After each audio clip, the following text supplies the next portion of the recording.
Hey everybody, just messing around out in the shop, and I wanted to show you this handy little kickstand I got. Kickstand, Moto Crutch. Goes by lots of different names. This one's a Trask and Moto Crutch. And you can make them at home if you've got the ambition, but I didn't have the metal and that was only 20 bucks. So what I did is I put the bike in gear, you roll it back against the back tire, stick it somewhere sturdy, and then I just slid it in with my foot as I leaned the bike over. So it's on that, the kickstand, and the rear tire's in the air. And you can also do this for the back tire, and I'm going to figure out where that goes on this bike.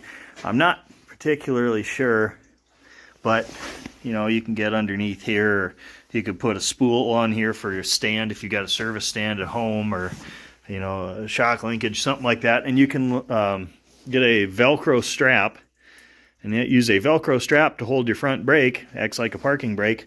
And you can use that back here, lift the back tire up, lube your chain real quick so you don't have to try and run along with it in the parking lot while you're doing it. And actually doing the chain lube, I don't use that. I just pull the bike over on the side stand a little bit and get the back end up, and then have it in first gear, let it out, spray it that way. But this bike's heavier than the dirt bike, so I might end up using this. But super handy tool. All it is a rod that slides inside a pipe and a cotter pin and a big washer weld on the end. So you can absolutely make one of those at home. But super handy.